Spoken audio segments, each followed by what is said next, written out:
Hello hi ಎಲ್ಲರಿಗೂ ನಮಸ್ಕಾರ. ಲೀನೋ ಲಿಂಗ್ಗೆ ಸ್ವಾಗತ. ನಾವು ಇವತ್ತು ಭಾಷೆಯನ್ನು ಕುರಿತು ಮಾತಾಡೋಣ. ಹಾಗೆ ಭಾಷೆ ಹೇಗೆಲ್ಲ ನಮ್ಮಲ್ಲಿಯೇ ಕೆಲಸಗಳನ್ನು ಮಾಡ್ತದೆ ಅನ್ನೋದನ್ನು ಸಹ ನಾವು ನೋಡೋಣ. How does it works in a society? So language, everyone knows that it's a scientific study of language, isn't it? So when we talk about linguistics, it's all about language and human communication.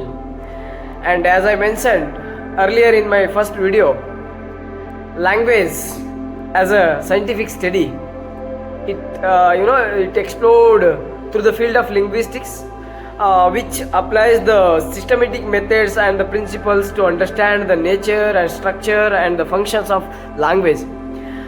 Here we can talk about the observation and the data collection, where the linguist can collect the data from spoken and written language samples to document and various aspects such as phonetics and phonology, syntax and semantics, and the field work and the recording. Often we use the data to gather from native speaker and to different languages, and where we can prove where the sound occurs and how we articulate and all things it occurs in a language. So that's why we call language or linguistics is a scientific study. So let me explain you about language and how does it works in a society, and whereas so many linguists has given the definitions. So let me explain you in Kannada as well, and so that we can move from I will switch language into Kannada, into English into another languages and all, because as a linguistic student, so I know some of languages and I can switch in between. Okay, that's not a problem because it won't make to confusion, and I will take you smoothly. So ಭಾಷೆ, ನಾನು already ಹೇಳಿರೋ ಹಾಗೆ, ಭಾಷೆ ಒಂದು ಮಾನವರು ಬಳಸ್ತಕ್ಕಂಥ ಒಂದು ಸಂವಹನ ವ್ಯವಸ್ಥೆಯ ಮತ್ತು ಇದು ಒಂದು ಧ್ವನಿಗಳು ಮತ್ತು ಪದಗಳು ಹಾಗೂ ವ್ಯಾಕರಣವನ್ನು ಒಳಗೊಂಡಿರ್ತಕ್ಕಂತಹ ಒಂದು ವ್ಯವಸ್ಥೆ. ಸೊ ಇದು ನಮ್ಮ ಆಲೋಚನೆಗಳು ಮತ್ತು ಭಾವನೆಗಳನ್ನು ಮತ್ತು ಮಾಹಿತಿಯನ್ನು ವ್ಯಕ್ತಪಡಿಸಲು ಮತ್ತು ಇತರರೊಂದಿಗೆ ನಾವೇನು ಸಂವಹನ ಮಾಡಲು ನಾವು ಈ ಒಂದು ಭಾಷೆ ಅಂತಕ್ಕಂಥದ್ದು ನಮ್ಮನ್ನು ಅನುಮತಿ ಮಾಡಿಕೊಡ್ತದೆ. ಭಾಷೆ ಮಾತನಾಡಲು ಮತ್ತು ಬರೆಯಲು ಹಾಗೂ ಚಿಹ್ನೆಗಳನ್ನು ಬಳಸುವಂಥದ್ದಿರಬಹುದು, ಮತ್ತು ಇದನ್ನು ಸಾಮಾಜಿಕ ಸಂವಹನ ಮತ್ತು ಸಾಂಸ್ಕೃತಿಕ ಗುರುತಿವಿಕೆ ಅಂತ ಹೇಳಿ ಕೂಡ ಕರಿತೀವಿ. ಆದರೆ ಭಾಷೆ ಮತ್ತು ಸಾಂಸ್ಕೃತಿಕ ಹಾಗೂ ನಮ್ಮ ಸಂಸ್ಕೃತಿಗೆ ತುಂಬ ಹತ್ತಿರವಾದಂತು. ಹಾಗೆ ಮುಂದಿನ ವಿಡಿಯೋಗಳಲ್ಲಿ ನಾನು ಇದರ ಬಗ್ಗೆ ಮಾತನಾಡ್ತೇನೆ ಸ್ನೇಹಿತರೆ. ಆದರೆ ಅದಕ್ಕಿಂತ ಮುಂಚೆ ಭಾಷೆಯನ್ನು ಕುರಿತು ಕೆಲವು ಭಾಷಾ ತಜ್ಞರು ಹೇಳಿರ್ತಕ್ಕಂಥ ವ್ಯಾಖ್ಯಾನಗಳನ್ನು ನೋಡೋಣ. ಫರ್ಡಿನಾಂಡ್ ಡಿ ಸಸೂರ್ ಅನ್ನೋಕ್ಕಂಥವ್ರು, ಭಾಷೆ ಅಂದರೆ ಆಲೋಚನೆಗಳನ್ನು ವ್ಯಕ್ತಪಡಿಸುವ ಚಿಹ್ನೆಗಳ ವ್ಯವಸ್ಥೆ. ಇದು ಬರಹದ ವ್ಯವಸ್ಥೆಗೆ, ಮೌನವರ ಅಕ್ಷರಮಾಲೆಗೆ, ಸಂಕೇತಾತ್ಮಕ ಚಿಹ್ನೆಗಳಿಗೆ, ಗೌರವಾನ್ವಿತ ವಿಧಾನಗಳಿಗೆ, ಸೇನಾ ಸಂಕೇತಗಳಿಗೆ ಹೋಲಿಸಬಹುದು ಅಂತಕ್ಕಂಥ, ಮತ್ತು ಇದೊಂದು ಸಾಮಾಜಿಕ ಸಂಸ್ಥೆ ಮತ್ತು ಮೌಲ್ಯಗಳ ವ್ಯವಸ್ಥೆ ಆಗಿದೆ ಭಾಷೆ ಅಂತಕ್ಕಂಥದ್ದು ಅಂತ ಹೇಳಿ ಫರ್ಡಿನಾಂಡ್ ಡಿ ಸಸೂರ್ ಅವರು ಹೇಳ್ತಾರೆ. ಹಾಗೆ ನೋಮ್ ಚಾಮ್ಸ್ಕಿ ಅವ್ರ ಬಗ್ಗೆ ಹೇಳ್ತಾ ಹೋದರೆ, ನೋಮ್ ಚಾಮ್ಸ್ಕಿ ಎಲ್ಲರಿಗೂ ಚಿರಪರಿಚಿತರು. ಹಾಗೆ ಅಮೇರಿಕಾದ ಒಂದು 1950ರ ಮೇಲೆ ಏನು ತುಂಬ ರೆವಲ್ಯೂಷನರಿಯನ್ನು ತಂದಂತಹ ವ್ಯಕ್ತಿ ಅವರು. ಭಾಷೆ ಅಂದರೆ ಒಂದು ಸೀಮಿತ ಮತ್ತು ಅಸೀಮಿತ ವ್ಯಾಖ್ಯೆಗಳ ಸಮೂಹ ಮತ್ತು ಪ್ರತಿಯೊಂದು ಸೀಮಿತ ಉದ್ದದ ಮತ್ತು ಸೀಮಿತ ಅಂಶಗಳಿಂದ ರಚಿಸಲ್ಪಟ್ಟಿದೆ ಅಂತ ಹೇಳಿ ಅವರು ಹೇಳ್ತಾರೆ.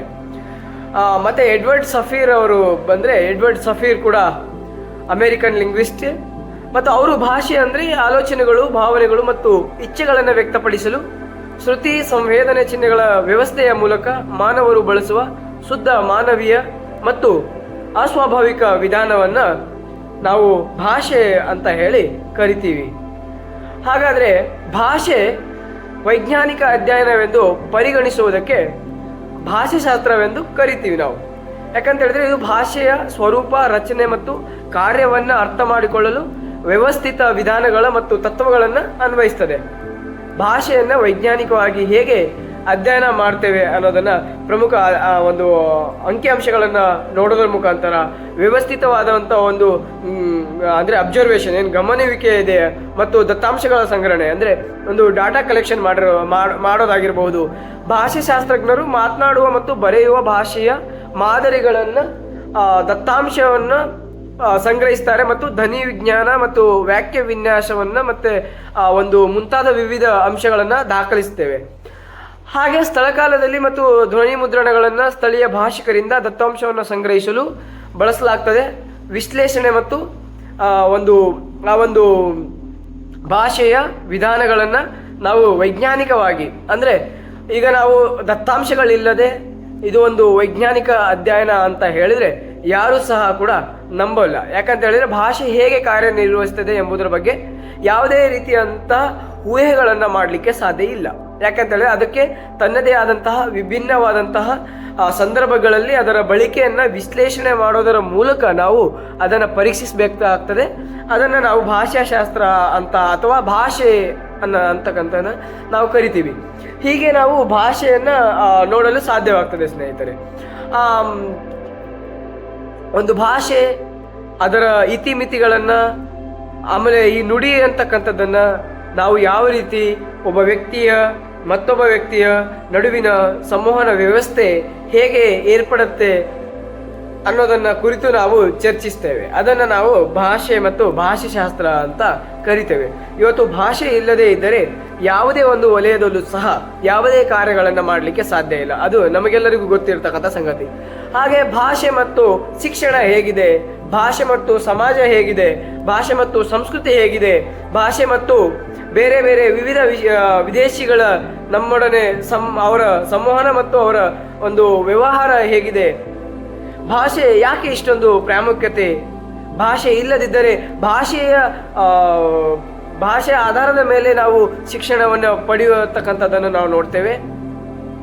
ಈ ರೀತಿಯಾದಂತಹ ಹಲವಾರು ಸಂಗತಿಗಳನ್ನು ನಾನು ನಿಮ್ಮೊಂದಿಗೆ ಭಾಷೆ ಮತ್ತು ಭಾಷಾಶಾಸ್ತ್ರ ಹೇಗೆ ಕಾರ್ಯನಿರ್ವಹಿಸ್ತದೆ, ಸಮಾಜದಲ್ಲಿ ತನ್ನದೇ ಆದಂತಹ ಅಧ್ಯಯನ ಮತ್ತು ಸಂಶೋಧನೆಯನ್ನು ಹೇಗೆ ನಡೆಸ್ತಾ ಇದೆ ಭಾಷೆಯ ಮೂಲಕ, ಹಾಗೆ ಶಿಶು ಹೇಗೆ ಭಾಷೆಯನ್ನು ಕಲಿತದೆ, ಅದರ ಅಕ್ವಿಜೇಷನ್ ಹೇಗಿದೆ ಅನ್ನತಕ್ಕಂಥದ್ದನ್ನು ನಾವು ಕೂಡ ನೋಡೋಣ. ಸೊ ಇದಿಷ್ಟು ಇವತ್ತು ಭಾಷೆ, ಅದರ ವೈಜ್ಞಾನಿಕ. ನಾನು ಹೇಳಿದ ಹಾಗೆಯೇ ಭಾಷೆ ಯಾಕೆ ವೈಜ್ಞಾನಿಕ ಅಂತ ಹೇಳಿದರೆ ಅದನ್ನು ನಾವು ದತ್ತಾಂಶಗಳ ಮೂಲಕ ಅದನ್ನು ಸಂಗ್ರಹಣೆ ಮಾಡೋದರ ಮೂಲಕ ನಾವು ನಿಮಗೆ ಏನು ವ್ಯಕ್ತಪಡಿಸ್ತೇವೆ. ಆದ್ದರಿಂದ ನಾವು ಇದನ್ನು ಭಾಷಾಶಾಸ್ತ್ರ ವೈಜ್ಞಾನಿಕವಾದಂತಹ ಹಿನ್ನೆಲೆಯನ್ನು ಮತ್ತು ವೈಜ್ಞಾನಿಕವಾದಂತಹ ಸಂಶೋಧನೆಯನ್ನು ನಡೆಸೋದ್ರ ಮೂಲಕ ನಮಗೆ ಒಂದು ಮಾಹಿತಿಯನ್ನು ನೀಡಲು ಸಾಧ್ಯ ಅಂತ ಹೇಳ್ಬೋದು. ಹೀಗೆ ಭಾಷಾಶಾಸ್ತ್ರ ಕೆಲಸವನ್ನು ಮಾಡ್ತದೆ.